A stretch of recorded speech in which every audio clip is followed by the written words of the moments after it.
तो हेलो मित्रों, आप सभी का स्वागत है हमारे YouTube चैनल पे यानी कि तूफान बैच पे। तो जैसा कि आपने तूफान बैच पे आप लोगों के लिए हर वीडियो अवेलेबल है, तो आपने हर लेक्चर अटेंड किया होगा। और आपको कोई भी लेक्चर में डाउट होगा तो आप लोग कमेंट करना, हम लोग उसके लिए डाउट के लिए अलग आप लोगों के लिए लेक्चर लेके आएंगे। तो जैसा कि अभी हम लोग टाइम पास छोड़ के अपने टॉपिक पे आते हैं, क्योंकि अभी ये 10th आ चुका है, इसको थोड़ा सीरियस लेना है। टॉपिक पे आते हैं हम लोग अपने। अभी आप लोग बोलोगे कि पॉलिटिकल साइंस, ये हम लोग हिस्ट्री पढ़ चुके हैं, तो हम लगातार हिस्ट्री पढ़ेंगे, आप लोग को बोर होगा। ठीक है, तो हम लोग आते हैं अपने पॉलिटिकल साइंस पे। पहला chapter working of the constitution. अभी आप लोग 8, 9, 7 में पढ़े होंगे कॉन्स्टिट्यूशन। बहुत लोग तो नहीं भी पढ़े होंगे, ऐसा बात नहीं कि नहीं पढ़े होंगे, उन लोग का दिमाग नहीं होगा, कोई बात नहीं। बहुत लोगों का दिमाग रहता है, कोई लोग नहीं रहते। तो जैसा कि ये कॉन्स्टिट्यूशन, अभी 10th आ गए तो थोड़ा इसको सीरियस लेना। कॉन्स्टिट्यूशन, अब आप लोग मन में आता है कॉन्स्टिट्यूशन होता क्या है। पहले तो बता दो, कॉन्स्टिट्यूशन का हिंदी में मतलब होता है संविधान।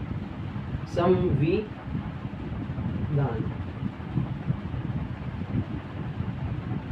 संविधान। तो अगर कुछ हिंदी मिस्टेक रहेगी तो आप लोग करेक्शन कर लेना, क्योंकि हिंदी थोड़ी सबकी समझ सकते हैं आप लोग, 80-90 रहती है। तो जैसा कि वर्किंग ऑफ द कॉन्स्टिट्यूशन, अभी हम आते हैं अपने नेक्स्ट टॉपिक पे। तो टॉपिक हमारा ये है कि कॉन्स्टिट्यूशन का मतलब आप लोग अभी बहुत लोग समझे नहीं होंगे, तो मैं एक एग्जांपल के थ्रू आप लोग समझाता हूँ। तो अभी आप लोग क्रिकेट तो सभी लोग देखते होंगे, है ना। मैंने लड्डू फुटने लगे, क्रिकेट यहाँ से कहा गया, मैं बताता हूँ 2 मिनट। क्रिकेट आप लोग तो सभी देखते होंगे, क्योंकि उससे एंटरटेनमेंट होता है, बहुत अच्छी चीज़ है, क्रिकेट देखना भी चाहिए, इस बात नहीं है। तो 2024 में आप लोग मुंबई इंडियंस टीम जानते होंगे, जिसमें मुकेश अंबानी जी और नीता अंबानी जी की जो टीम है, तो उसमें कप्तान कौन था? रोहित शर्मा नहीं थे। अरे कप्तान कौन था, याद करो, हार्दिक पांड्या। तो हार्दिक पांड्या सर जी को बहुत ज्यादा ट्रोल किया जा रहा था। क्यों? क्योंकि उनको कप्तानी सौंप दी गई थी। तो उनको कप्तानी सौंप दी गई थी। जैसा कि कोई भी अगर पिच पे कोई भी एक डॉग आ गया तो क्या चिल्ला रहे, हार्दिक हार्दिक, छपरी हार्दिक हार्दिक। तो उस बंदे को इतना ट्रोल किया गया, तो बीसीसीआई ने उसको निकाला नहीं। ये नहीं बोला कि तुम क्वालिफायर, तुम चले जाओ मैच छोड़ के। क्यों नहीं? क्योंकि बीसीसीआई के भी कुछ कॉन्स्टिट्यूशन लिखे गए। वो कॉन्स्टिट्यूशन क्या लिखे गए हैं कि अगर किसी बंदे को ऐसा ट्रोल करे, कुछ भी करे, तो उसको निकाल नहीं सकते। और ऐसा ये भी बोल सकती कि बीसीसीआई इसको निकाल दी क्योंकि वो काला था, नहीं। बीसीसीआई रंग रूप पे भी नहीं जाती है। तो बीसीसीआई में कुछ कॉन्स्टिट्यूशन लिखे गए हैं, तो वही कॉन्स्टिट्यूशन आप लोग मतलब समझे। तो जैसा कि मैंने बोला था कॉन्स्टिट्यूशन लिखे गए, ठीक है, तो वही कॉन्स्टिट्यूशन इधर भी लागू होता है, यानी कि बुक में भी हमारे लागू होता है। तो जैसे कि बहुत लोग मन सर हम क्रिकेट नहीं देखते, बहुत लोग फुटबॉल हो रहे, ठीक है, उनके भी लिए एक नंबर देते फटाफट, फिर आते अपने टॉपिक। जैसा कि मान लो आप लोग लियोनेल मेसी को सभी जानते होंगे, जैसे कि वो खड़े हैं, ठीक है, तो अभी एक रेफरी आया, उनको रेड कार्ड दिया, बोला कि लियोनेल मेसी आपकी शक्ल अच्छी नहीं है। नहीं, क्योंकि उसके लिए फीफा भी कुछ रूल एंड रेगुलेशन बनाई है।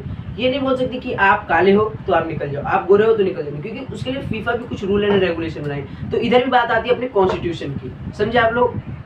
तो जैसा कि अभी हम आते हैं अपने टॉपिक पे, तो एक बात और कर देते हैं आप लोग से। आप लोग को एग्जांपल दिया आईपीएल का, बहुत लोगों को पसंद भी आएगा, तो ठीक है। अभी कमेंट में आप लोग को ये बताना है कि आप लोगों की कौन सी आईपीएल फेवरेट टीम है। ये मत सोचना कि सर आप पढ़ा रहे हो तो क्या आईपीएल पे, क्योंकि थोड़ा एंटरटेनमेंट भी होना जरूरी।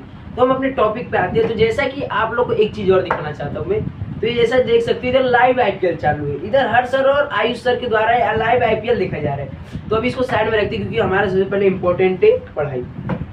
तो अभी आते हैं अपने टॉपिक पे। तो अभी आप लोग के मन में जो भी फुटबॉल, आईपीएल, ये सब अभी साइड में रख देना, क्योंकि अभी स्टडी करना है। तो फ्रेंड्स अभी स्टडी कर लो, फालतू चीज़ अभी बाद में रखो, क्योंकि स्टडी के टाइम पे सब चीज़ फालतू है, बस खाली स्टडी स्टडी होनी चाहिए। तो हम आते हैं अभी अपने अपने टॉपिक पे। तो कॉन्स्टिट्यूशन, जैसा कि 1947 के पहले हमारे इंडिया के कॉन्स्टिट्यूशन नहीं थे।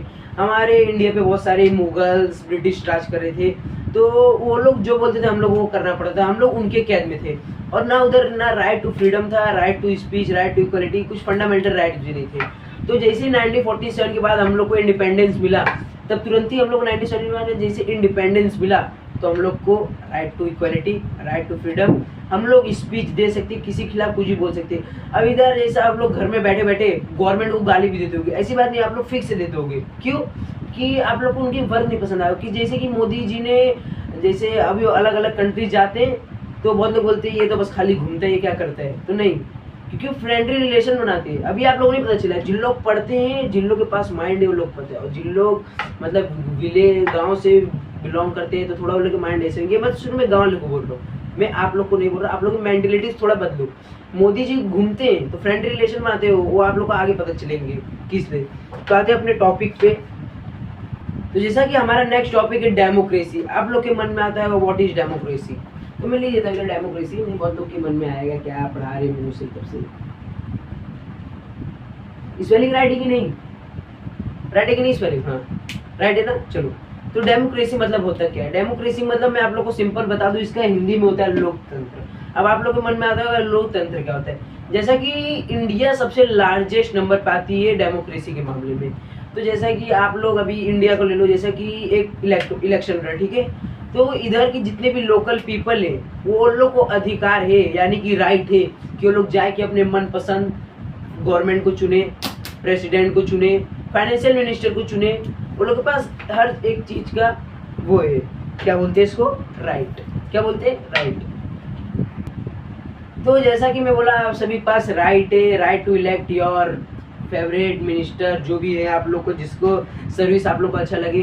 तो अभी आते हैं हम अपने नेक्स्ट टॉपिक, जिसका नाम है पॉलिटिकल मैच्योरिटी। तो पॉलिटिकल मैच्योरिटी होता क्या है, तो मैं बता दूं पॉलिटिकल मैच्योरिटी से पहले कि आप लोग सुनोगे मोनार्ची सिस्टम। मोनार्ची सिस्टम होता क्या है, जैसे कि हमारे पहले के टाइम पे, एंशियंट टाइम पे, जैसे कि मान लीजिए एक विलेज है, ठीक है, उधर का कोई एक राजा है, ठीक है, तो वो राजा जब मर गया तो उसका बेटा ही राजा बनेगा, क्योंकि उधर का रूल एंड रेगुलेशन था। तो उधर राजा का बेटा ही राजा बनेगा, कोई और राजा नहीं बन पाएगा। क्यों? क्योंकि उधर का रूल एंड रेगुलेशन को फॉलो किया जाता था। तो अब ऐसा नहीं है, अब ये सोचने वाला मोनार्ची सिस्टम में, अब इधर डेमोक्रेटिक कंट्री हो गई है। तो जैसा कि इधर पीपल लोग के पास हाथ में अधिकार है कि चाहे वो उसको जिता दे, चाहे वो उसको हरा दे, क्योंकि ऐसा नहीं जिता हरा दे, जिसके वो लोग आप लोग को सर्विस अच्छा लगे गवर्नमेंट के। तो हम आते हैं अपने नेक्स्ट टॉपिक पे। तो पॉलिटिकल मैच्योरिटी होता क्या है, तो पॉलिटिकल मैच्योरिटी बोले तो मैच्योरिटी जिसके अंदर समझ हो। पॉलिटिकल मैच्योरिटी बात करें तो हमारा इंडियन में इतना बड़े लोकतांत्रिक पॉलिटिकल मैच्योरिटी किया गया। पॉलिटिकल मैच्योरिटी की यानी कि जैसा कि मान लो आप एक प्रेसिडेंट है, ठीक है, तो पॉलिटिकल मैच्योरिटी जैसा कि एक लोकल पीपल भी खड़ा होके जा सकता है पॉलिटिकल मैच्योरिटी में। तो बोलो पॉलिटिकल मैच्योरिटी क्या होता है, क्या है, तुम बता रहे हो ना, पॉलिटिकल मैच्योरिटी से एक लोकल पीपल, लोकल बॉडी है, तो वो जाके उधर प्रेसिडेंट, प्राइम मिनिस्टर बन सकता है, बस खाली उसके अंदर वो खूबियाँ होनी चाहिए, ठीक है, वो पीपल उन लोग को इलेक्ट करनी चाहिए, वो खूबियाँ होनी चाहिए। जैसा कि आपने अदर कंट्री देखोगे ना, उधर का डेमोक्रेटिक कंट्री ना आप लोग को जम नहीं पाते हैं, मतलब। तो पॉलिटिकल मैच्योरिटी में आप लोग बोल रहे क्या सर पॉलिटिकल मैच्योरिटी का रटे हो, तो आप लोग गाइस, मैं रटाने वाला काम नहीं करता हूँ, मैं ये एक एक लाइन पढ़ के आप लोग समझोगे नहीं उतना अच्छे से, जितना अगर आप लोग अगर समझ के अपने मन से बना के लिखोगे ना, आप लोग मार्क्स मिलेगा। अभी आप लोग ना बोर्ड का जब एग्जाम होता है ना, तो आप लोग पूरा क्वेश्चन, पूरी बुक रटने नहीं बैठ पाओगे, उतना टाइम ही नहीं है आपके पास, टाइम पे तो रट भी नहीं पाओगे आप, इसीलिए जितना समझ के आप करोगे आपके लिए उतना ही अच्छा रहेगा। मैथ कैसे आप लोग समझ करते हो, उसकी थियरी लर्न कर देगा, 2x आएगा, 4x आएगा, 9x आएगा, क्या नहीं, आप लोग समझते हो, आप लोग न्यूमेरिकल समझते हो ना, वैसे इसको भी समझना, ठीक है। तो जैसा कि एक लोकल पीपल है, ठीक है, तो उसका सपना होगा कि मैं बड़ा होकर प्राइम मिनिस्टर बनूंगा, मैं फाइनेंस मिनिस्टर बनूंगा, मैं ये मिनिस्टर बनूंगा, तो वो बैग उठा निकल के मिनिस्टर बनने के लिए, तो ऐसा नहीं हो सकता। कुछ सर्टेन एज लिमिट भी होगी, जैसा कि 56 की सर्टेन एज लिमिट है, तो वो उसके पहले तो उधर थोड़ा उसको वेट करना, क्योंकि उसको मैच्योरिटी लेवल होनी चाहिए, मैच्योर मतलब उतना उसके पास दिमाग होना चाहिए कि कैसे किसको हैंडल करेंगे, कैसे म्यूनसिपल कॉर्पोरेशन का हैंडल करना, कैसे इसको हैंडल करना, उसके पास उतना नॉलेज होना चाहिए। तो इसीलिए पॉलिटिकल मैच्योरिटी हमें दिया गया। तो पॉलिटिकल मैच्योरिटी इसी के साथ हमारा खत्म होता है। तो जैसा कि अपने नेक्स्ट टॉपिक पे आते हैं, अब आप लोग पॉलिटिकल मैच्योरिटी पढ़ चुके होंगे, अगर कोई डाउट रहेगा तो आप लोग कमेंट करना। तो हमारा नेक्स्ट टॉपिक है राइट टू वोट। लिख देते एक बार, नहीं कहोगे सर कितना इंक बचाते, कुछ लिख ही नहीं रहे हो कब से। राइट टू वोट, स्पेलिंग सही कि नहीं, हाँ स्पेलिंग सही। राइट टू वोट, तो राइट का मतलब क्या होता है, अधिकार। तो जैसा कि एक गवर्नमेंट है, मैंने आप लोगों को बताया, तो वो खड़ा हुआ है इलेक्शन में, ठीक है, तो हम लोग को राइट है, हम लोग उसको वोट दे सकते हैं, नहीं भी दे सकते, हम लोग के पास उतना राइट है, ठीक है। तो वोट, टिक टिक, आप लोगों ने क्या टिक टिक क्या होता है, टिक टिक जैसा मान लो आप लोग है वोट देने के लिए, ठीक है, तो उधर बुलेट रहते हैं भाजपा, बीजेपी, अदर पार्टीज, तो आप लोग कौन सा देना है आप उस पर क्लिक करते हो, ठीक है, वोट, राइट टू वोट। तो अभी जैसा कि आप लोग के प्री इंडिपेंडेंस से पहले आप लोग को बता दे, जो हमारे ब्रिटिश लोग थे, वो लोग हमारे ऊपर कुछ भी मनमानी चलाते शासन। हम लोग अपने उम्मीदवार, यानी कि जो हम लोग के फेवरेट थे, जैसे कि कुछ जो लोग के पास, जिन लोग के पास नॉलेज था, हम लोग उन लोग वोट नहीं दे सकते थे, क्योंकि ब्रिटिश लोग का टाइम था उस समय, हम लोग उन लोग के कैद में थे, तो हम लोग उसे। तो प्री इंडिपेंडेंस 1947 के बाद हमारे पास आया राइट, माने अधिकार। राइट टू वोट मिलने का हमें अधिकार आया। तो अधिकार जैसा कि आप लोग को हम समझा दे, right to freedom, right to speech, right to equality, right to vote बनाया गया। ठीक है, इंपॉर्टेंट ये है ये गवर्नमेंट को चूज करने के लिए। ठीक है, तो अभी जैसा कि आप लोग 21 साल के हो, ठीक है, तो आप लोग पहले के लोग क्या होते हैं, जो 21 साल का वही से वोट कर सकते हैं, पर अब ये कैंसिल कर दिया गया क्योंकि अभी वो लोग के पास क्या दिमाग में है, क्या वो लोग थिंकिंग किए कि जो 18 साल के बाद है वो लोग भी तो टीनेजर के अबव एज में चले गए, वो लोग के पास भी माइंड सेट वो लोग का अलग होगा।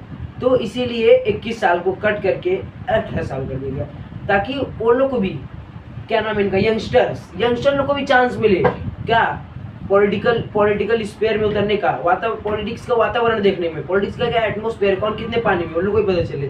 ठीक है, तो अभी इसी की वजह से हमारा राइट टू वोट आप लोग समझोगे। ठीक है, कोई भी डाउट है क्या आप लोग को देना? तो हमारा नेक्स्ट टॉपिक है डिसेंट्रलाइजेशन ऑफ डेमोक्रेसी। तो अभी धीरे लिख लेते नहीं, आप लोग कहोगे फिर से सर मार पे बचाने लगी, कहोगे कि नहीं कहोगे? आप लोग कहोगे, मैं आप लोग को जानता हूँ ना, आप लोग कितना दिमाग चलता है। डिसेंट्रलाइजेशन क्या लिखा है? Decentralisation of democracy.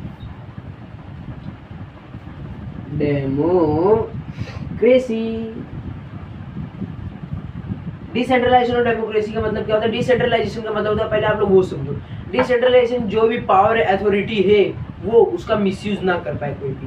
तो ठीक है, इसलिए डिसेंट्रलाइजेशन ऑफ डेमोक्रेसी बनाया गया। तो डेमोक्रेसी का आप लोग पढ़ाएगा लोकतंत्र, the people who have right to elect our candidates.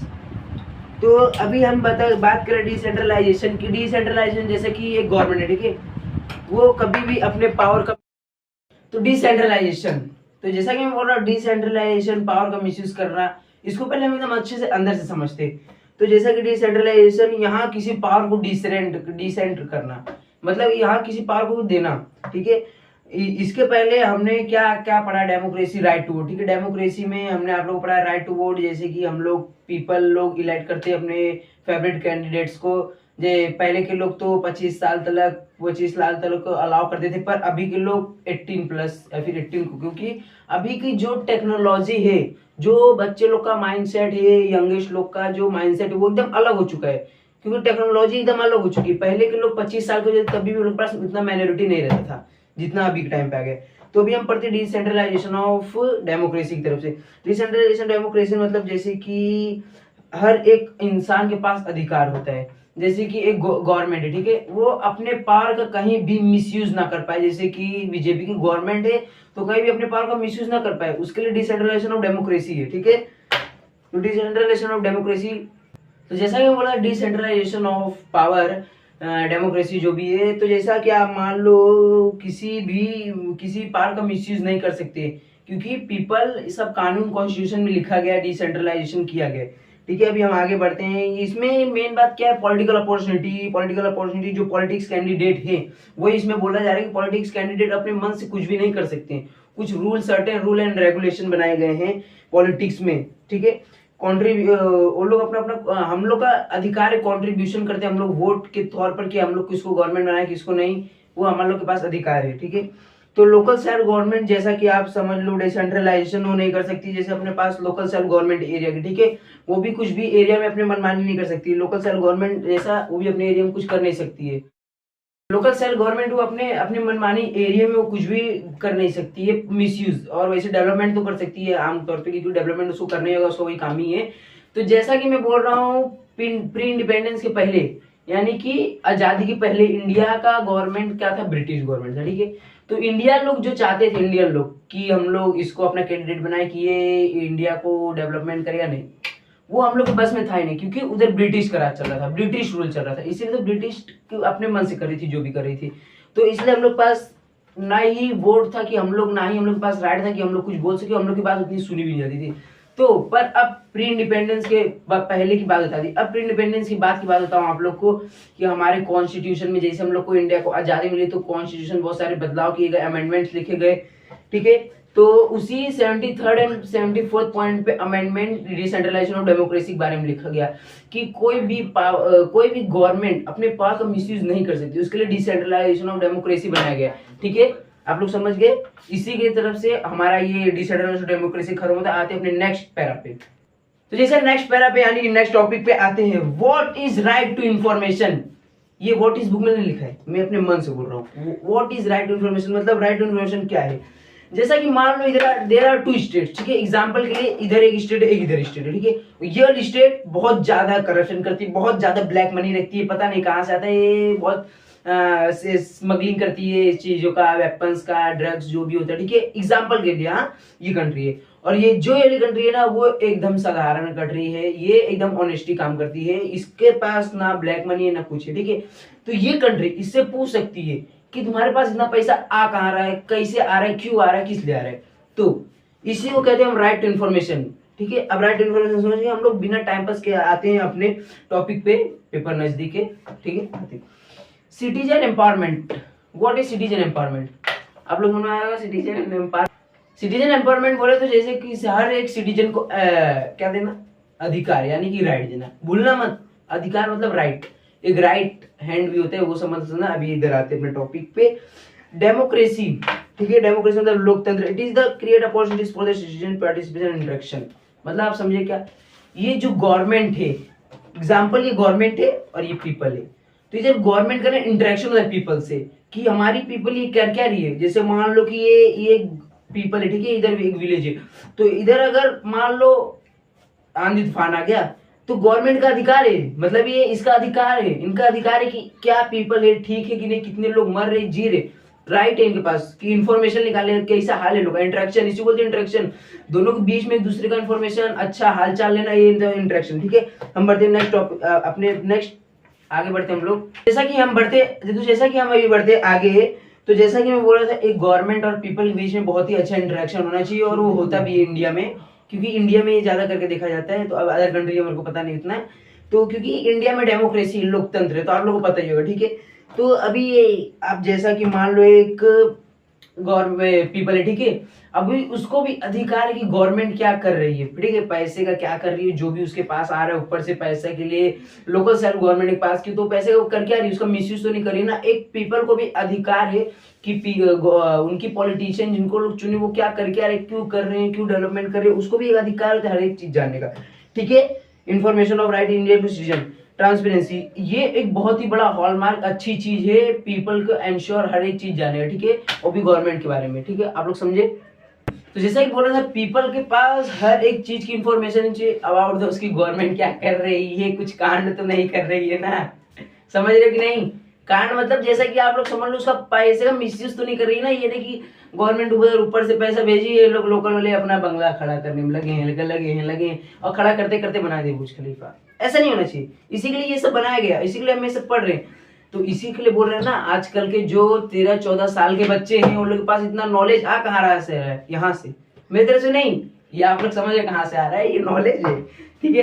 तो ये बढ़ते अपने नेक्स्ट टॉपिक। तो अभी आप लोग सोच रहे हो कि सर को इतनी हंसी क्यों आ रही थी, क्योंकि कुछ गवर्नमेंट के कारनामे ही ऐसे हैं, आप लोग को बताने की जरूरत नहीं है, आप लोग ने पक्का बहुत सारे वीडियो देखोगे, इसमें तो आप लोग सुने ही होंगे।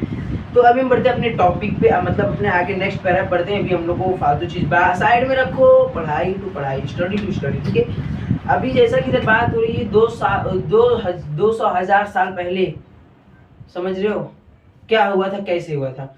तो अभी जैसा जो भी पहले हुआ था, अभी हम आते प्रेजेंट में अपने। ये क्या बोल रहा है कि पीपल के पास हर चीज का अधिकार है अपने गवर्नमेंट से पूछने का, एक बहुत ही अच्छा रिलेशन बिल्ड करती है गवर्नमेंट एंड पीपल, ठीक है।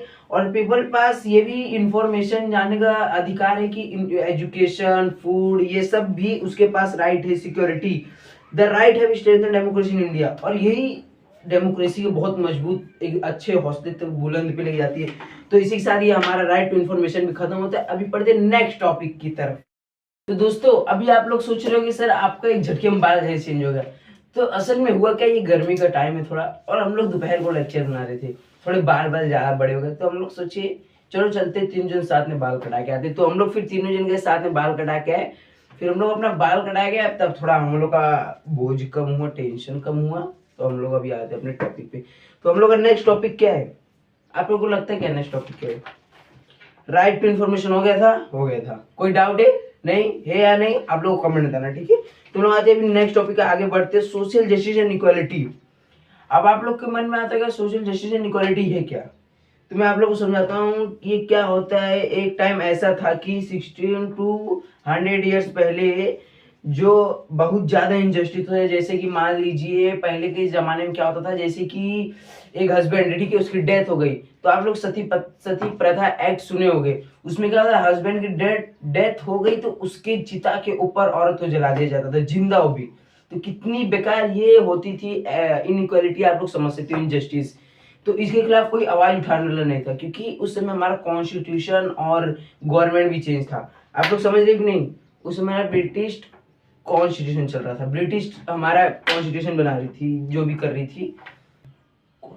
तो आप लोग को भी ये समझ आएगा इनइक्वालिटी मतलब क्या होता है, इनजस्टिस मतलब क्या होता है। जैसे कि आप लोग को मैंने पहले समझाया कि पहले के जमाने में ये ब्रिटिश गवर्नमेंट अपने मन का करती थी, जो भी करती थी, और वो हमेशा इनइक्वालिटी करती थी, डिस्क्रिमिनेशन करती थी इंडियन लोग के साथ, कलर पे, जात पे, क्रीड पे, प्लेस ऑफ बर्थ पे। तो अभी हम लोग इसको आगे समझते हैं। ये जो हमारा कॉन्स्टिट्यूशन है बहुत ही बड़ा गाइडलाइंस प्ले करता है हमारे डेवलपमेंट ऑफ द कॉन्स्टिट्यूशन।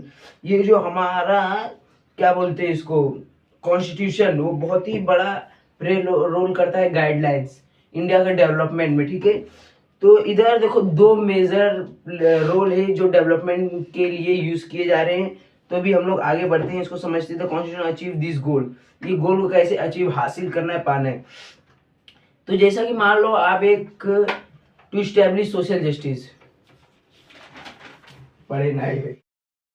तो दोस्तों अभी आप लोग के मन में आ रहा है सर आपका एक झटके में बाल कैसे कट गया। तो ये एक झटके में कुछ घंटे का काम है। इसको क्या हो रहा था, हम लोग पढ़ा रहे थे, हम लोग को एक बैग है, एक धक्का गर्मी लगने लगी, तो हम लोग सोचे प्लान किए चलो चलते बाल कटा गए, तो हम लोग बाल कटा के आ गए। तो अभी ज्यादा उसके बारे में बताऊं नहीं, क्योंकि हम लोग को अभी आगे ही पढ़ना है, क्योंकि आगे पढ़ना है, टाइम नजदीक आ रहा है। तो हम लोग अपने आते नेक्स्ट टॉपिक तरफ, जैसा कि मैं आप लोग को राइट टू इन्फॉर्मेशन पढ़ा गया था, ठीक है। अब गया था, अभी आ भी गया, ये भी ध्यान दो, सोशल जस्टिस इनइक्वालिटी। अब आप लोग के मन में आता है सोशल जस्टिस इनइक्वालिटी होता क्या है, इसको लिए नहीं कहोगे फिर से सर मार्केट बचा रहे थे। सोशल जस्टिस एंड, थोड़ा ये समझ सकते हो आप लोग, ये थोड़ा एंड शौकीनी में चला गया, इक्वालिटी।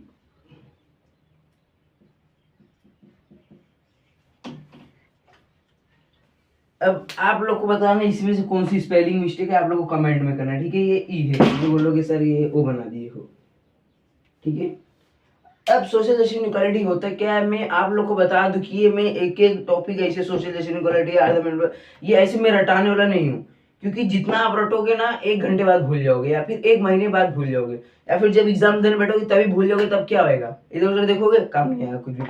तो जितना आप लोग समझ के लिखोगे ना, उतना एग्जामिनर को भी चेक करने में इजीली होएगा, और मार्क्स मिल सकता है आपको, और आप लोग के लिए खुद ही इजी होगा, क्योंकि आप लोग पूरी बुक रटना करने नहीं बैठ पाओगे जब आप लोग के पास टाइम उतना कम रहेगा, ठीक है। अब सोशल जस्टिस इनइक्वालिटी एक एग्जांपल के थ्रू मैं आप लोगों को समझाता हूं। जैसे कि मान लीजिए पहले के जमाने में ब्रिटिश टाइम पे, ब्रिटिश गवर्नमेंट में कैसा था कि जब हस्बैंड की डेथ हो जाती थी तो उसी के साथ औरत को भी जला दिया जाता था। हम लोग ये क्या समझाता हूँ, ये आप लोग 8-9 में पढ़े होंगे, पर बहुत लोग का ध्यान नहीं होगा, नहीं पढ़ेंगे। तो अभी जान लो, इस एक्ट बोलते सती प्रथा एक्ट। इस एक्ट में क्या होता था, अगर हस्बैंड की डेथ हो गई तो उसके लाश के ऊपर जो चिता जल रही है उसके ऊपर स्त्री को भी दिया जाएगी, नारी जो उसकी वाइफ है उसको भी जिंदा जला दिया जाता था। फिर उसके बाद धीरे धीरे ये हटा, तो इसके बाद औरत लोग को मतलब पहले पूरा बाल उड़ा देते, टकली कर देते, समझे, जैसे हम लोग होते, लेकिन औरत लोग को भी किया जाता था। तो ऐसा ऐसा ये सब चीज को गवर्नमेंट मद्देनजर रखते हुए आगे बढ़ी और सोची कि ये बहुत बेकार हो रहा है, क्योंकि ब्रिटिश गवर्नमेंट थी, हम लोग इतने बारे में सोचते नहीं थे, लोग जो मन आता था वो करती थी, ठीक है। तो अभी आप लोग जैसा सोशल जस्टिस एंड इक्वालिटी समझ गए होंगे, तो इसके देखिए 2 मेन ऑब्जेक्टिव थे। ये ऑब्जेक्टिव आगे मैं समझाऊंगा, पहले हम लोग अपने टॉपिक के इधर आते हैं। क्या था इसका, कॉन्स्टिट्यूशन में जो बहुत सारी गाइडलाइंस की गई थी वो बहुत महत्वपूर्ण थी हमारे कॉन्स्टिट्यूशन डेवलपमेंट के लिए। तो ठीक है, हम लोग अभी आगे जैसा पढ़ते हैं। तो जैसा कि मैंने बोला आप लोग का इसमें 2 मेन ऑब्जेक्टिव है जो हम लोग देखेंगे। इसमें क्या ऑब्जेक्टिव, क्या 2 एम है जो ये सब सोशल जस्टिस एंड इक्वालिटी को मद्देनजर रखते हुए गवर्नमेंट ने डिक्लेयर किया। क्या है ये सब बुक में लिखा, पढ़ते हैं। देखो सोशल जस्टिस ये मतलब कैसे रिमूव करना चाहता है discrimination based on caste, creed, race, sex, place of birth. ये सबको रिमूव करना चाहता है ये। जैसे कि मान लीजिए एक बंदा है, अभी एक इसमें इसको एग्जांपल उठा लेते हैं हम लोग, रिलीजियस, ठीक है। अभी वो कौन से रिलीजियस का, पहले के लोग क्या थे, जो अमीर लोग थे, मतलब जो आप लोग मान लीजिए ऊंची जात के लोग थे, ठीक है, वो नीची जात वाले लोगों को ना अपने घर में नहीं आने देते थे, अगर आने देते थे चप्पल बाहर निकाल के आने देते थे, ठीक है। और दूसरी बात, वो लोग अगर ऊंचे स्थान पे बैठे तो सामने लोग नीचे स्थान बैठाते थे, क्यों, वो लोग सोचते थे अगर ये भी मेरे बराबर हो जाएगा तो वो लोग इज्जत नहीं करते थे, डिस्क्रिमिनेशन करते थे, भेदभाव करते थे। वो लोग अपने बर्तन में उसको खाना पानी नहीं देते थे, उसके लिए अलग ही बर्तन यूज करते थे, बहुत बेकार बर्तन रहते थे वो भी, जो जिसकी यूज नहीं थे, बहुत बेकार थे, तो भी समझ ऐसे लोग। एंड लैंग्वेज, बहुत लोग के लैंग्वेज, जैसा आप लोग भोजपुरी लैंग्वेज ले लो, वो लोग लैंग्वेज अलग थे, तो उसके बेसिस पे भी बहुत लोग आवाज उठाए थे। जेंडर, प्लेस ऑफ बर्थ मान लो ये इस जगह पैदा हुआ है, इस्लामाबाद में, बहुत गरीब जगह है, तो इधर आके कैसे अमीर बन सकता है, ऐसा वैसा, ये लोग के दिमाग बहुत चलते थे। Property and giving quality opportunity for development every individual, तो वो लोग हमेशा भेदभाव करते थे, डिस्क्रिमिनेशन करते थे। तो इसी सबको मदद रखते रहते तो हमारे गवर्नमेंट ने सोचा इसके बारे में कुछ किया जाए, क्योंकि अगर ऐसा रहेगा तो कुछ नहीं हो पाएगा हमारे देश का। तो फिर एक जन आते हैं, कौन आते हैं, जिनका नाम है डॉक्टर बाबा साहेब अम्बेडकर। अभी आप लोग ये 14 अप्रैल को डॉक्टर बाबा साहेब अम्बेडकर जयंती मनाए होंगे, तो एक ऐसे बंदे थे जिन्होंने कॉन्स्टिट्यूशन लिखा सारा, उसमें से ये सब रिमूव किया। और पर ये भी याद बता दूं कि वो भी छोटी जनजातियों के थे, लेकिन वो सब नहीं देखना आप लोग को। अगर आप वो सब देखोगे तो आप लोग को पढ़ने लिखना मतलब कोई नहीं है, क्योंकि ये पढ़ना लिखना की ज्यादा मैच्योरिटी के लिए, आप लोग के पास कितनी मैच्योरिटी आ गई है, कितना आप लोग क्या समझ सकते क्या नहीं समझ सकते हो। लेकिन अभी भी ये कुछ लोगों को गांव में से मैं देखा हूँ अपने सामने से, आंख से, 100 में से अभी मान लो 95% ये खत्म हो गया, लेकिन 5% अभी भी कुछ कुछ गांव में, शहरों में है ये डिस्क्रिमिनेशन। तो इसीलिए वीडियो को अगर आप जितना शेयर करोगे, दिखाओगे, ये सब हटेगा, ठीक है। चलो हम बढ़ते हैं नेक्स्ट टॉपिक की तरफ। है हमारा नेक्स्ट टॉपिक क्या, मतलब इसी का नेक्स्ट पैरा है, उसकी तरफ बढ़ते हैं हम लोग, ठीक है। तो जैसा कि मैंने आप लोग को बोला, अभी हम लोग आते हैं नेक्स्ट पैरा पे। तो नेक्स्ट पैरा हम लोग का क्या कह रहा है, सुन लीजिए क्या कह रहा है वो थोड़ा। तो जैसा कि दोस्तों मैं आप लोग को बता दूं कि आप लोग को लिए ये हिस्ट्री बहुत बोरिंग सब्जेक्ट है, सही बहुत बोरिंग है, ऐसा मैं नहीं कहूंगा। अगर आप लोग इसको दिल से अच्छे से दिमाग से समझोगे तो आप लोग के लिए बोरिंग नहीं है, क्योंकि हिस्ट्री ना एक टोटली कहानी के ऊपर बेस्ड है। आप लोग छोटे थे, अपने नानी क्या बोलते थे, कहानी सुनाओ तब सोएंगे, ठीक है। आप कहानी सुन के सोते थे, ठीक है ना। वैसे इसको भी कहानी की तरह अपने मन में बैठा लो, जैसा मैंने आप लोगों को सोसाइटी क्वालिटी में बताया कि एक औरत थी, एक आदमी था, उसका हस्बैंड का डेथ हो जाता तो उसको जला देता। उसको आप लोग जितना मन में रखोगे ऐसे आप लोग बना सकते हो। इसको रट्टा मत करो, अपने मन में याद रखो, इसको याद रखो कैसे क्या हुआ था, कब क्या नहीं हुआ था, ठीक है। और आप लोग बता दो कि हिस्ट्री में, सिविक्स में ये आप लोग को ईयर याद करना बहुत जरूरी है, क्योंकि ईयर शायद से आप लोग हाफ या फिर 1 मार्क्स भी लेके जा सकते हैं, और हाफ एंड 1 मार्क्स देके जा भी सकते हैं, लेके भी जा सकते हैं, देके जा सकते हैं। तो हम लोग आते हैं अपने पैरा पे। टू एस्टैब्लिश जेंडर इक्वालिटी, जैसा मान लो कि अभी आप लोगों ने बताया, मैंने गवर्नमेंट ने बहुत कड़ी मेहनत की सोशल जेंडर इक्वालिटी को एस्टैब्लिश करने की, ये हो भी गया, ठीक है। अभी कहीं 5% बचा, जो कि हम लोग को दिखता नहीं है, लेकिन अगर गवर्नमेंट नजर में आएगा तो वो भी हट जाएगा, इतना पता है। लेकिन कोई दिखाना नहीं चाह रहा है, जो भी बचा है हटेगा बहुत जल्दी वो भी। तो गवर्नमेंट ने बहुत सारा एफर्ट डाला है सब हर चीज को हटाने के लिए, ठीक है, एक लेवल पे लाने के लिए, सबको अच्छे लेवल पे, ना कि बुरे लेवल पे, अच्छे लेवल पे लाने के लिए। इंक्लूसिव डेमोक्रेसी, अब डेमोक्रेसी मतलब हम लोग आप लोग समझा लोकतंत्र, ठीक है। Different section in society, section wise section, जैसे मान लो सोसाइटी में बहुत सारे कॉन्फ्लिक्ट एक ना एक रोज दिन छिड़े ही रहते हैं। वर्ल्ड वॉर 3 की बात नहीं कर रहा हूँ, वर्ल्ड वॉर 2 बनी की बात कर रहा हूँ। जैसा कि आप लोग मान लीजिए कि अभी एक सी विंग में रहते हैं मुस्लिम जी, ठीक है, और डी विंग में रहते हैं हिंदू जी।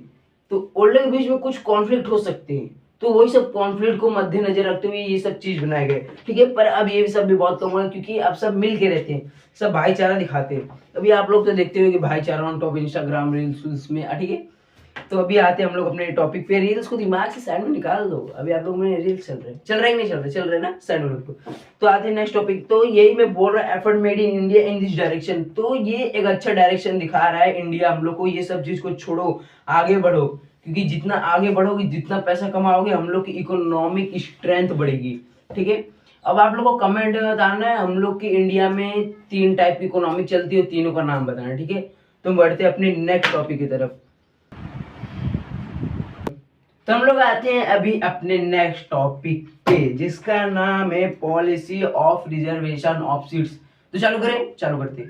अब वो लोग मार्का में सारे सर ना, नहीं नहीं नहीं नहीं नहीं, ये मत सोचना, दस्ताना नहीं है दोस्तों, आपको अगर दस्ताना होता है, डस्टर डस्टर, ज्यादा पढ़ देगा आप लोग, अच्छी बात है, इसे डेवलपमेंट होगा। तो क्या है policy of reservation of seats, policy of reservation. तो दोस्तों मैं इधर राइटिंग बैठाने नहीं बैठा हूँ, क्योंकि इधर कोई राइटिंग कॉम्पिटिशन नहीं हो रहा है कि मेरे को अवार्ड मिले, पद्म भूषण अवार्ड नहीं मिलने वाला है। तो मैं इधर राइटिंग बैठाने बैठा हूँ, मैं समझा रहा हूँ बस। ऑफ सीट्स,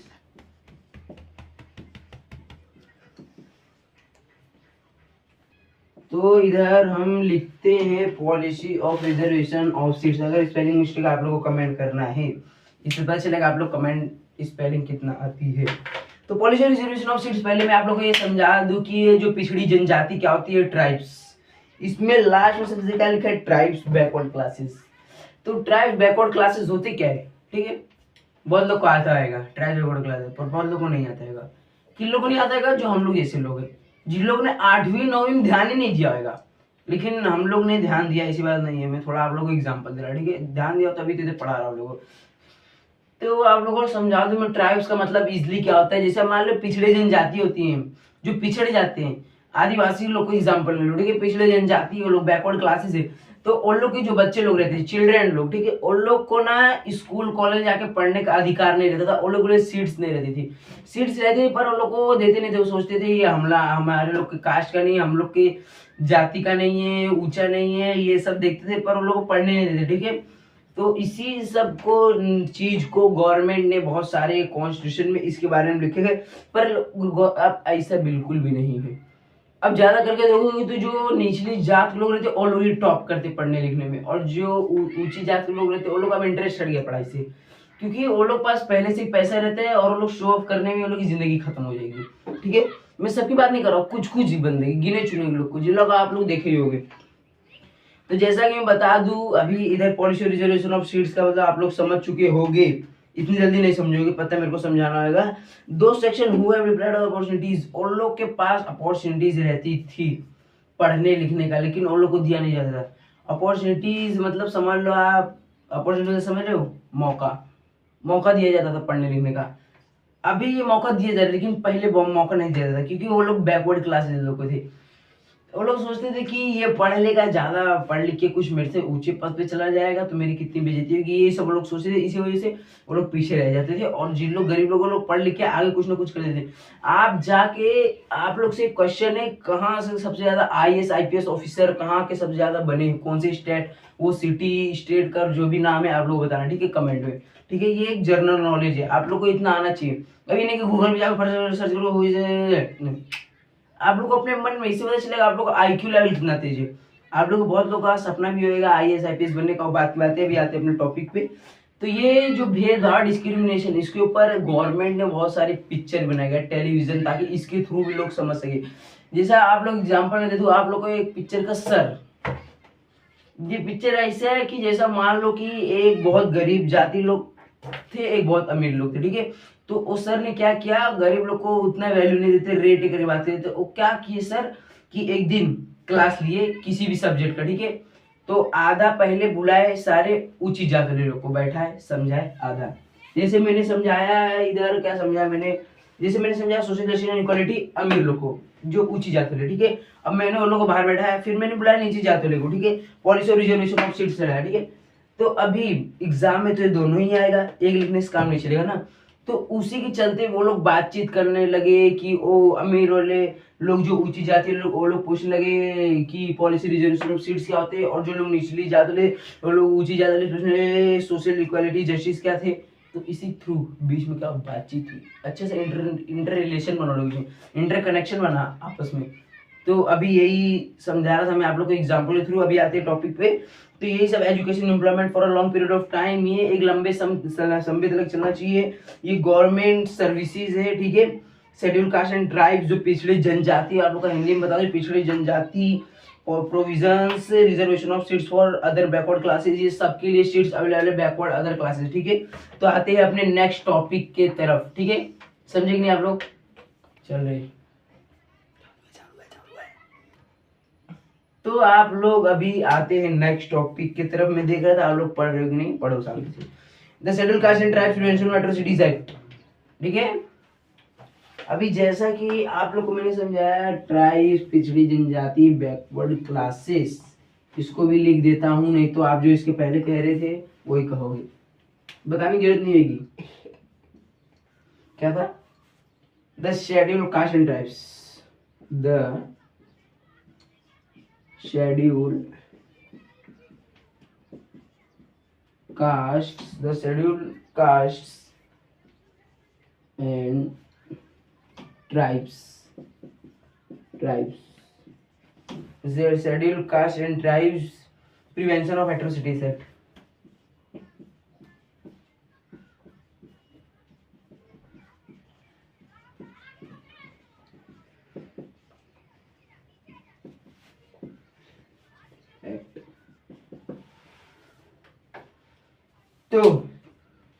तो आप लोग को इसमें कुछ स्पेलिंग मिस्टेक दिख रहा है? दिख रहा है कि नहीं दिख रहा है? दिख रहा है ना? दिख रहा है कि नहीं? आप लोगों में इसीलिए बोला कमेंट में बताना है, आप लोग को बताना है कि नहीं बताना है? देखिए शेड्यूल की स्पेलिंग है SCHULED शेड्यूल। ठीक है, अभी जो आप लोग को स्पेलिंग मिस्टेक रहेगा आप लोग को बताना है। ठीक है, schedule caste and tribes prevention of atrocities. तो मैं आप लोग को बता दूं कि जैसा मैंने आप लोग बैकवर्ड क्लासेस, ट्राइब पिछड़ी जनजातियों, ठीक है, तो हमारे गवर्नमेंट ने एक इस्टेब्लिश किया बहुत ही बड़ा सोशल जस्टिस इक्वालिटी, किसके लिए? जो पिछड़ी जनजाति पीपल बिलोंग करते, जो पिछड़ी जनजाति जिन लोग को पढ़ने का मौका नहीं मिल पाते, वो लोग के लिए भी कुछ करना चाहिए हमारी गवर्नमेंट को, और वो कर भी रही है। अभी आप लोग को एक मस्त एग्जांपल समझा दूं। अगर आप लोग सोचो इतना, अदर कंट्री के वजह अपने इंडिया का सोचो, अगर डिस्क्रिमिनेशन होता तो हमारे देश का प्रेसिडेंट कौन है? कौन है? मैं इसलिए कैमरा इतना नजदीक कर रहा हूं ताकि आप लोग बोलो, कमेंट में बोलो। ठीक है, गूगल जाकर नहीं बनाना है, कमेंट में बोलना है। ठीक है, प्रेसिडेंट कौन है आप लोगों को बताना है। पर यही बता दूं कि वो आदिवासी की जात से बिलोंग करती हैं, लेकिन ये डिस्क्रिमिनेशन नहीं देखा गया, उनका माइंड देखा गया, सब कुछ देखा गया, उनका रहन सहन, इसकी वजह से उनको प्रेसिडेंट बनाया गया। Schedule caste and tribes act of atrocities committed against time level for punishment. अब ये सब नहीं कर सकते हैं कि सीट्स फुल हो गया है, गरीब बच्चा है, इसके लिए बहुत सारी कड़ी शासन पनिशमेंट है। ठीक है, अभी हमारा बहुत छोटा था, खत्म हो गया। अभी आते हैं हम अपने नेक्स्ट टॉपिक पे। ठीक है, नेक्स्ट टॉपिक पे आते हैं। तो हम लोग आते हैं अभी अपने नेक्स्ट टॉपिक पे, जिसका नाम है प्रोविजंस फॉर माइनॉरिटीज। ठीक है, तो अब इसको वापस मिटा देता हूँ। नहीं कहोगे सर क्यों बचा रहे हो? मिटा रहा हूँ, रुके रहो, टाइम पास ज्यादा हो गया ना, फटाफट करना है थोड़ा। क्या दोस्तों, कभी कल मेरा मन करता है लाइव लेक्चर लेने का, ताकि मैं देखूं तुम लोग कितना पढ़ रहे हो कितना नहीं, पर वही बहुत जल्दी संभव होएगा। पहले आप लोग ऑफलाइन तो लेक्चर ले लो।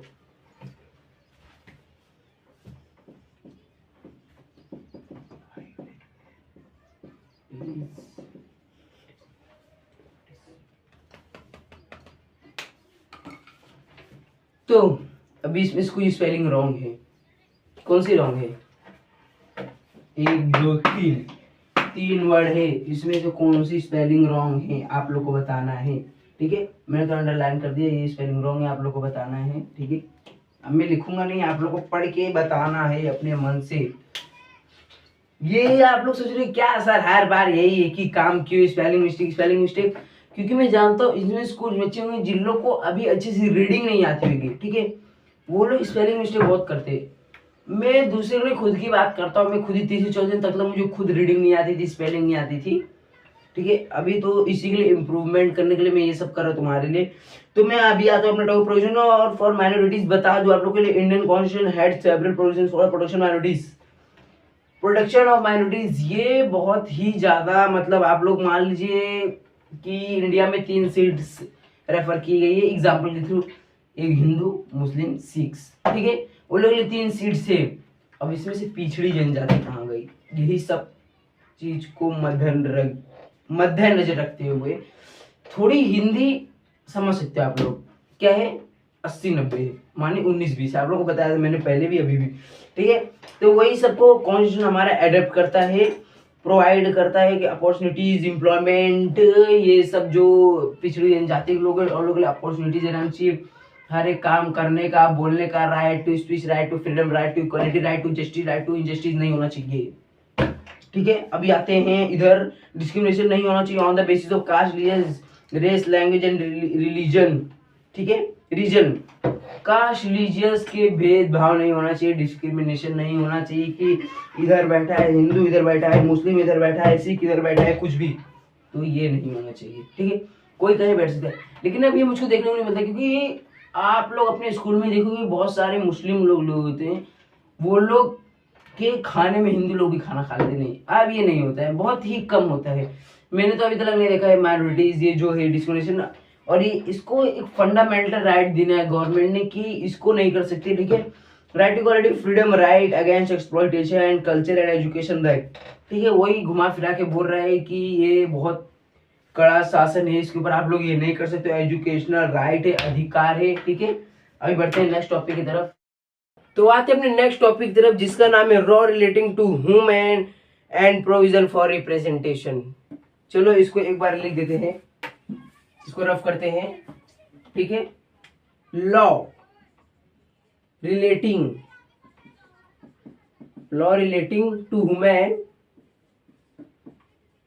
थोड़ा राइटिंग गड़बड़ हो तो संभालना, relating to women and provision for representation and provision for representation.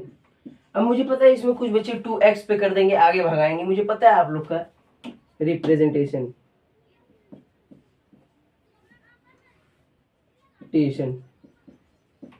थोड़ा स्पेलिंग मिस्टेक है, संभालना, क्योंकि फटाफट करना है दोस्तों, अभी बहुत आगे टॉपिक है, लेक्चर है, टाइम बहुत कम है। भले से आप लोग सोच रहे होंगे सर अभी तो 7-8 महीना है, ये कुछ नहीं है, टाइम बहुत कम है। जितना पहले आपका लेक्चर ये होएगा सब कुछ पढ़ के टॉपिक, उतना पहले आपको क्लियर होएगा, उतना अच्छा आप परसेंटेज स्कोर करेंगे। तो आते अपने टॉपिक पे, law related to women and provision for representation. तो इसमें हम लोग बात करेंगे वुमेन के बारे में, प्रोविजन, उनके क्या कायदा कानून है, किस लिए क्या है, कैसे नहीं बताते हैं।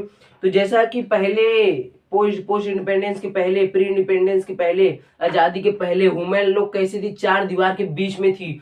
वो लोग को ना बाहर आने जाने का फैसिलिटी थी, ना किसी से बात करने का फैसिलिटी थी, सिवाय अपने हस्बैंड के, और किसी बाहर से बात करने फैसिलिटी नहीं थी, और वो हमेशा घूंघट काढ़ी रहती थी, आप लोग को तो पता ही होएगा। और अभी भी ये, इसको एक तरफ से देखा जाए तो इसको एक तरफ दर्जा रिस्पेक्ट देना कहते हैं, वो अच्छी बात है। लेकिन पहले के लोग अनपढ़ थे, पहले की वुमन अनपढ़ थी, लिटरेसी था, वो लोग पढ़ नहीं लिख पाते थे, क्योंकि पहले के लोगों का दिमाग, माइंड अलग था। क्या मेरे घर की बेटी उधर पढ़ने जाएगी, नहीं, ये अलग अलग सोचते थे, उनको दिमाग में एकदम बेकार ख्याल आता थे, इस वजह से वो अपने बहन बेटियों को निकालते नहीं थे घर से बाहर, यही सोच के। तो इससे हमारे इंडिया का लिटरेसी रेट कम होते गया, जब जितने अनपढ़ लोग रहेंगे उतने लिटरेसी रेट कम होते जाएगा। तब फिर जैसे ही आगे बढ़ते गए, जैसे ही आजादी मिली, ठीक है, नेक्स्ट लेवल पे आए वो लोग, तब सबको दिमाग आया कि अब ये इंडिया की बेटियां भी कुछ कर सकती है, और क्या क्या नहीं की है इस जमाने में। आप देख लो इधर मॉडर्न पीरियड में क्या क्या की, क्या क्या नहीं की है इंडिया वुमेन लोग, ठीक है। तो आप लोग समझिए टॉपिक। आप आते हैं अपने नेक्स्ट पैरा की तरफ। तो जैसा कि बढ़ते हैं हम नेक्स्ट पैरा की तरफ, इसमें क्या बोला जा रहा है, इसमें भी यही बोला जा रहा है कि वुमेन लोग को रिस्पेक्ट देना चाहिए, और सबसे पहली बात कि वुमेन लोग को उनके फादर और हस्बैंड की प्रॉपर्टी में 50-15% मिलना चाहिए। कैसा पहले के लोग देते नहीं थे, बस खाली लड़के लोग को ही सब दिया गया, जमीन जायदाद। लेकिन अब ऐसा नहीं, हमारी कॉन्स्टिट्यूशन बहुत सारे न्यू अमेंडमेंट्स हुए हैं, रिपेयर हुए, बने आगे, और ये सब इसी चीज के ऊपर बने कि हमारे वुमेन्स को भी रिस्पेक्ट और क्या बोलते हैं ये प्रॉपर्टी देना चाहिए। डाउरी प्रोविजन एक्ट खत्म करना चाहिए। डाउरी प्रोविजन एक्ट जैसा मान लो कि एक लड़की है, ठीक है, वो शादी करके आई अपने नहर से ससुराल में, ठीक है, तो उसके माँ बाप गरीब होंगे, ठीक है, वो लोग मान लो दहेज नहीं दे पाएंगे, तो क्या करेंगे, वो लड़की को सताएंगे, हर बात पे ताना मारेंगे। इसमें बहुत सारी पिक्चर भी नहीं जाके आप देख सकते हो, ठीक है। डाउरी प्रोविजन एक्ट अगर डालते हो यूट्यूब पे तो बहुत सारी पिक्चर भी आती है, आप देख के समझ सकते हो, ठीक है, क्योंकि आप लोग को पिक्चर से ज्यादा समझ में आता है, क्योंकि आप लोग पिक्चर के बहुत ज्यादा फैन होंगे, बहुत से लोग भी नहीं होंगे। तो इसमें ये जैसा है एक्ट अगेंस्ट सेक्सुअल हारमेसमेंट, ये सेक्सुअल हारमेसमेंट के बारे में बताया, डोमेस्टिक वायलेंस प्रोविजन एक्ट, ये सब बहुत ज्यादा इंपॉर्टेंट प्रोविजन है। ये फेवरेबल एनवायरमेंट में भी बहुत हार्मफुल है, ठीक है, किसके लिए, वुमेन के लिए। ये देख रहे हैं जो दिए गए हैं सेक्सुअल हारमेसमेंट, डोमेस्टिक वायलेंस प्रोविजन, ये सब खत्म हो गया। अब ये बहुत कम 98% खत्म हो चुका है, 2% है कहीं पे भी, लेकिन जो कानून को दिख नहीं रहा है, जिस दिन दिख जाएगा वो भी खत्म हो जाएगा 2% भी, ठीक है। Freedom women securing their development, वो लोग का डेवलपमेंट वही सुधार आप लोग को बोल रहे हो ना, ठीक है। अपना 2 पैरा करोगे, आते आप तीसरे पैरा पे। तो हमारे थर्ड पैरा में क्या बोला जा रहा है कि अदर कंट्री, मान लो जैसे कि इंडिया के सिवाय अदर कंट्री है जो उधर ह्यूमन को रिस्पेक्ट वो दिया गया है, क्या बोलते हैं, पॉलिटिकल लेवल, और लोग अलग अलग लेवल पे खड़ा किया गया है। पहले में इंडिया में ये नहीं था, लेकिन अब ये इंडिया में भी हो चुका है कि ह्यूमन को हर एक चीज में, अभी बताओ ह्यूमन कहाँ पे नहीं है, अपने पॉलिटिक्स में ह्यूमन नहीं है। अब आप लोगों को कमेंट में बताना है अपने इंडिया का प्रेसिडेंट कौन है, ठीक है, प्राइम मिनिस्टर नहीं, प्राइम मिनिस्टर हमको भी पता है, प्रेसिडेंट बताना, ठीक है। इतना हिंट दे रहा कोई ह्यूमन है। अभी जो लोग पढ़ते बच्चे रहेंगे उन लोगों के मन में तुरंत ही आ गया होगा द्रौ, मैं नाम बोले जा रहा है कि मैं नाम नहीं बोलूंगा। अब इसमें तुम लोग को अपने मन से, बिना गूगल की किसी की मदद लिए, अपने मन से सर्च करो। अगर तुम लोग को नहीं पता, पर तुम लोग का इंडिया में रहना कुछ मतलब ही नहीं, बताओ। अभी तुम लोग को नहीं पता कि अपने इंडिया को कौन रन कर रहा है, कौन चला रहा है, क्या, ठीक है।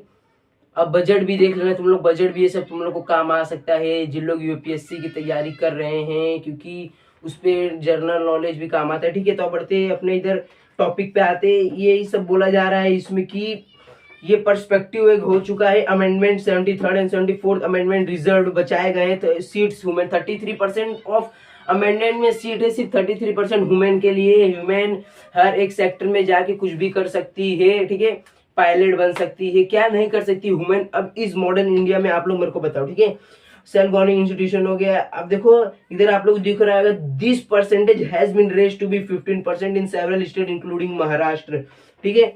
अब आप लोग को दिख रहा था representative of women in Lok Sabha, ये भी पढ़ लेना, आप लोग को काम आएगा, ठीक है। अब ये थर्ड पैरा समझ में आया आप लोग को, कोई डाउट तो कमेंट करना। अब आते हैं लास्ट फोर्थ पैरा पे। तो इधर फोर्थ पैरा पे क्या बोला जा रहा है, ह्यूमन हर एक state level, national, international level पे आके खड़ा होने का मौका मिल चुका है वुमेन को। किसको, वुमेन को। ये वर्ड अंडरलाइन कर लो, अभी ये पहले वाली वुमेन रही नहीं है, अब ये मॉडर्न इंडिया की वुमेन है, ठीक है ना। समझ रहे हो कि नहीं, समझ रहे हो ना। चलो तो ये क्या बोल रहा है, domestic violence is an important step in the direction of democracy, ये बहुत ज्यादा महत्वपूर्ण स्टेप है वायोलेंस। अब आप लोग को बताना है वायोलेंस का मतलब, राइटिंग समझ नहीं आ रही है, बुक में लिखा गया ये मत भूलो, ठीक है। Violence to protect human self esteem of women, this act rejected traditional form of domination, ये एक्ट को रिजेक्ट कर दिया गया ट्रेडिशनल फॉर्म ऑफ डेमोक्रेशन और scope of Indian democracy to make technology in true sense. और ये बताया जा रहा है कि इंडिया में ये ट्रू सेंस मतलब बहुत ही झूठ नहीं, एकदम सच्चे ट्रू सेंस, ट्रू सेंस में बहुत ही बताया जा रहा है इंडिया को, ये जो भी है सब सच बात बताया जा रहा है। इसमें जो अच्छी बात भी वो भी बताई गई है, जो बुरी बात भी वो बताई गई है, ठीक है। तो अभी ये हमारा टॉपिक खत्म होता है, अभी हम लोग आएंगे रोल ऑफ जुडिशियरी, ठीक है। तो अभी अब आते हैं अपने नेक्स्ट टॉपिक पे, रोल ऑफ जुडिशियरी, ठीक है। तो 2 मिनट में इधर लिख देता हूँ, ये बोलोगे सर इंक बचा रहे हो, थोड़ा डस्टर का शॉर्टेज है, समझा करो, इसीलिए मैं हाथ से मिटा रहा हूँ। अभी मैं सोच रहा हूँ अगली बार से ऐसा हाथ में ग्लव्स पहन के ऐसे पढ़ाते रहो, कुछ भी ठीक है ना। नहीं अच्छा लगा बताना मेरे को, ठीक है।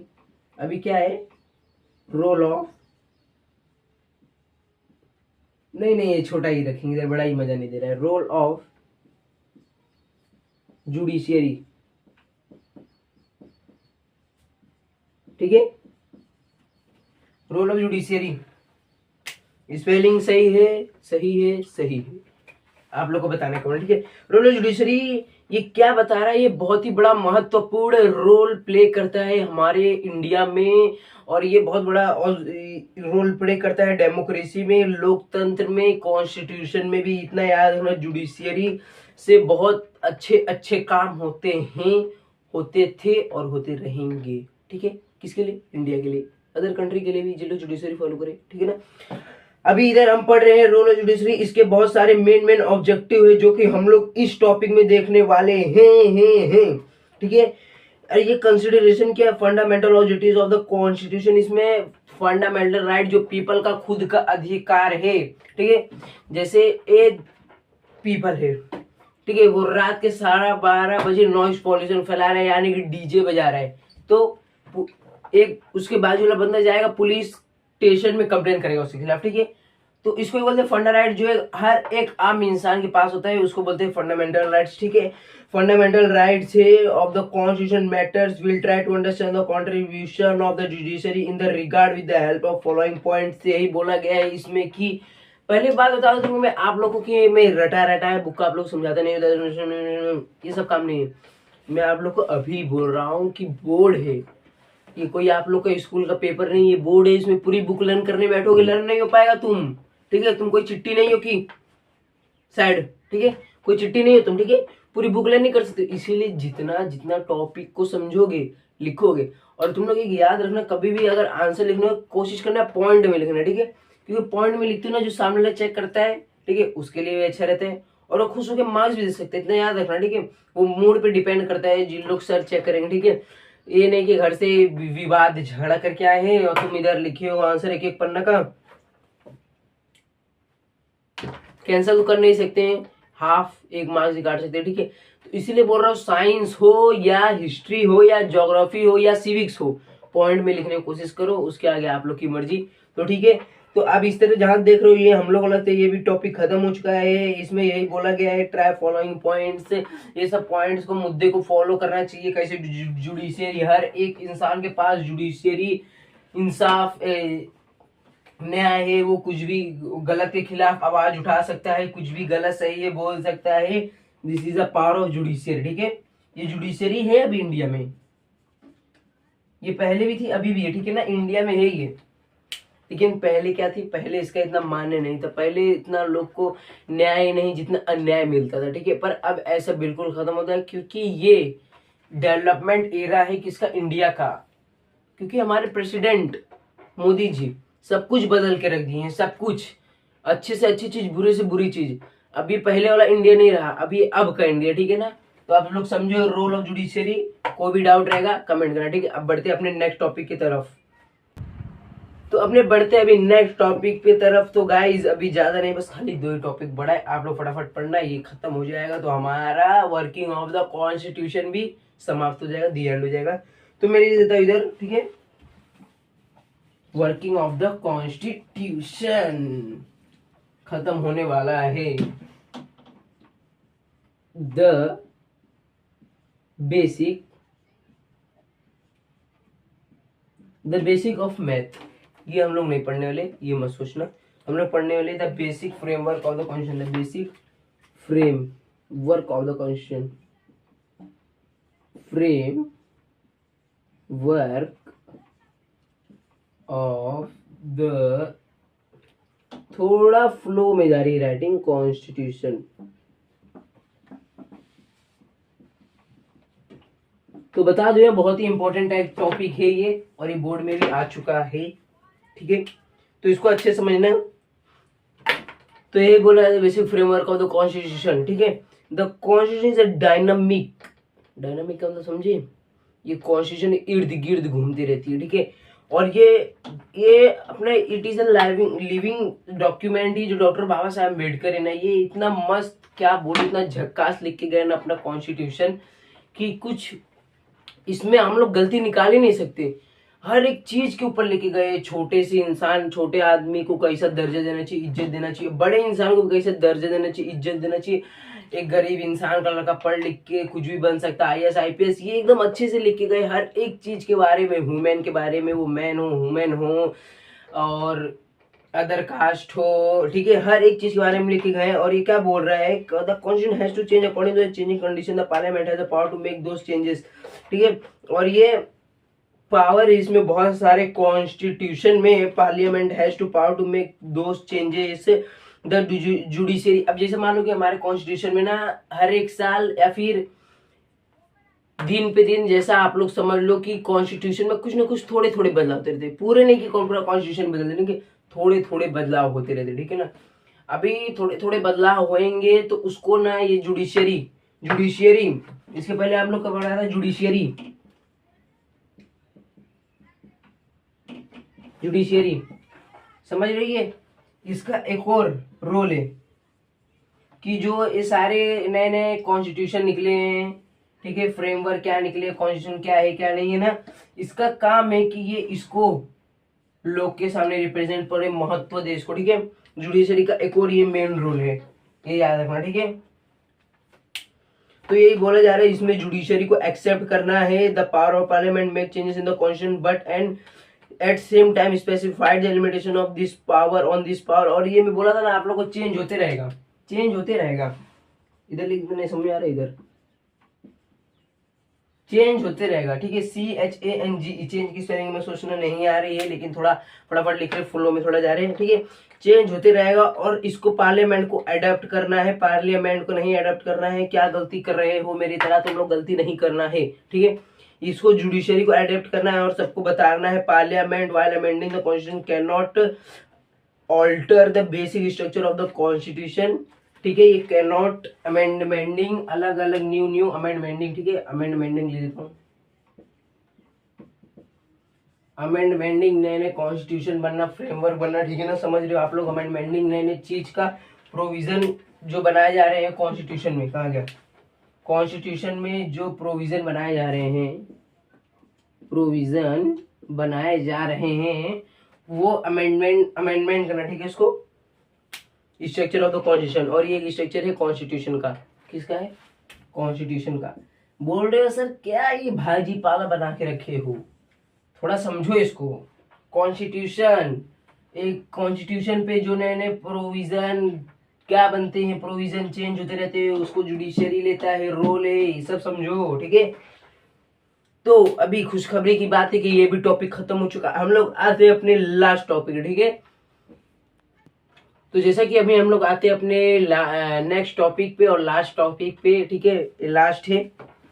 तो इधर हम समझते पहले ये सब मिटा लेते हैं। अभी बोलोगे सर अभी हाथ से मिटा रहे थे, कहाँ से आपके पास ये आ गया डस्टर जैसी कोई चीज।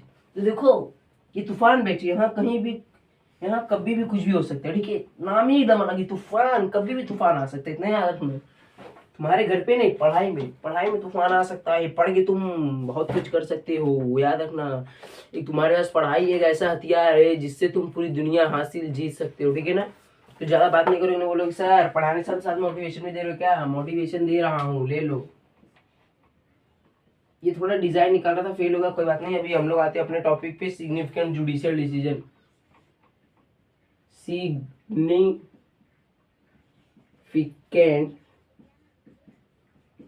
जुडिशियल डिसीजंस,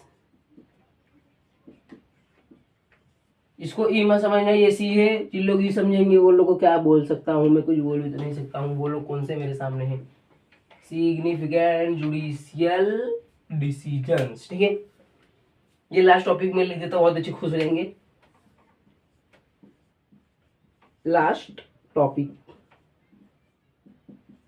ठीक है, लास्ट टॉपिक है सिग्निफिकेंट जुडिशियल सिस्टम। अभी इसका नाम गाम हो गया है, अभी हम लोग आगे बढ़ते हैं, ठीक है। इसमें भी यही बोला गया है हर एक सिटीजन ऑफ इंडिया के पास फंडामेंटल राइट्स है। हाउ टू स्पीच, कैसा वो हर एक चीज बोल सकता है, speech of writing, speech of speaking, वो कुछ भी बता सकता है, मतलब उसके हर पास बोलने का, करने का, हर एक चीज का अधिकार आ चुका है, ठीक है। Constitution has been made meaningful through various decision of judiciary, इस पर बहुत सारे डिसीजन भी ले सकता है एक सिंपल आम इंसान, ठीक है।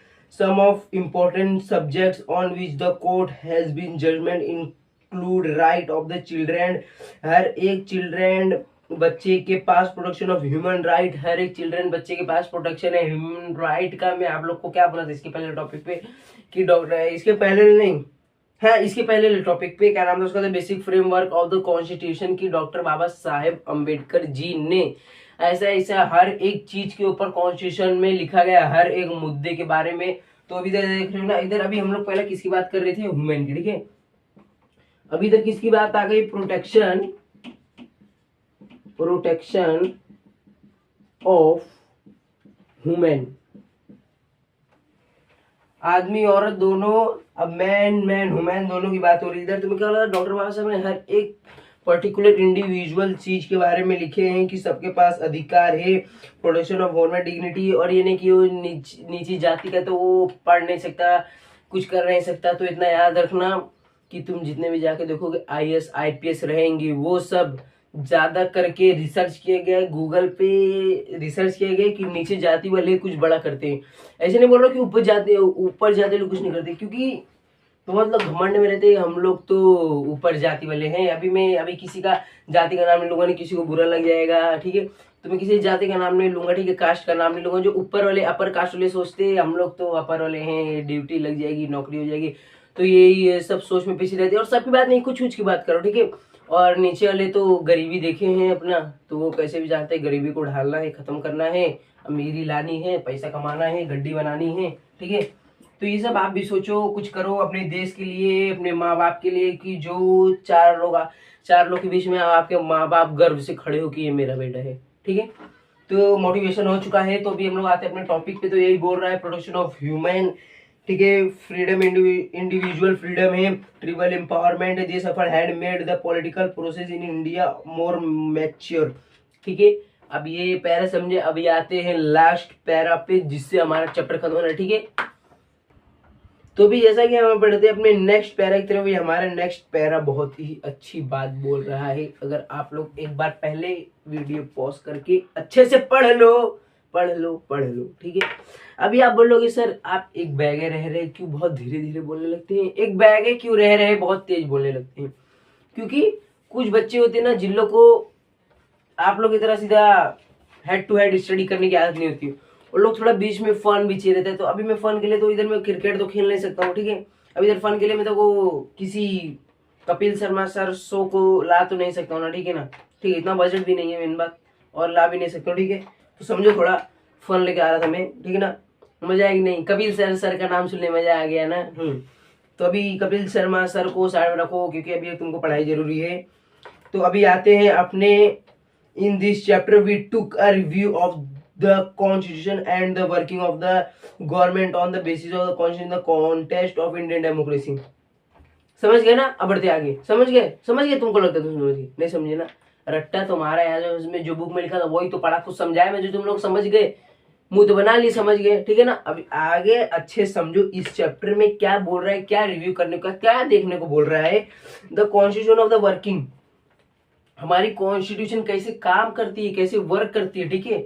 अभी ये नहीं कि कोई कॉन्स्टिट्यूशन में काम करता है, कॉन्स्टिट्यूशन कैसे काम करती है, कौन से चीज कहाँ पे अप्लाई होती है। जैसे मान लो कि किधर पे गाय जल गई, गाय, जैसे मान लो कि अभी हमारे इंडिया को, गाय को हमारे इंडिया में गाय माता का प्रायोरिटी दिया जाता है। दिए भी क्यों नहीं, हम लोग इंडियन लोग एक गाय को पूजते हैं, ठीक है। तो अभी जैसे कोई अदर कास्ट के लोग हैं कि उस गाय को काट दे, ठीक है। अगर वो इंडिया में उस गाय को काटते हैं तो उसको इंडियन पुलिस जिंदा नहीं छोड़ेगी, ठीक है। जगह के एनकाउंटर कर देगी, फांसी उसी की दूर की बात है, ठीक है। क्योंकि हमारा इंडिया बदल चुका है। तो ये बोल रहा है कॉन्स्टिट्यूशन कैसे वर्क करता है, काम करता है, कहाँ पे, अलग अलग कॉन्टेक्स्ट पे। इसमें मैनी चैलेंजेस है। India before democracy, government acts and policies have not put end all the problems, ये पूरे प्रॉब्लम्स को सॉल्व भी नहीं कर पाता है। इसीलिए गाइस एक गलती हो गई, छोटी सी, ज्यादा नहीं, मार कर गया, 2 मिनट को बस उठा जा रहा हूँ, मार कर मिल चुका है। तो अभी हम लोग बढ़ते हैं दूसरे टॉपिक की तरफ, मतलब इसी टॉपिक पे रहते हैं, बढ़ते हैं आगे। तो ठीक है, government acts and policies have put end all the problems solve करने के, there are several new problems confronting us, new. अभी एक प्रॉब्लम खत्म नहीं हुई कि एक प्रॉब्लम आगे खड़ी हुई थी। जैसा कि तुम लोग एग्जांपल में ले लो TMKOC, ठीक है, एग्जांपल दे रहा हूँ मैं, तारक मेहता का उल्टा चश्मा बहुत लोग देते हैं खाते खाते, ठीक है ना। तो उसमें जैसा देखो कि एक प्रॉब्लम खत्म नहीं थी, दूसरी प्रॉब्लम खड़ी हो जाती है, ठीक है। ऐसा एग्जांपल समझो इधर।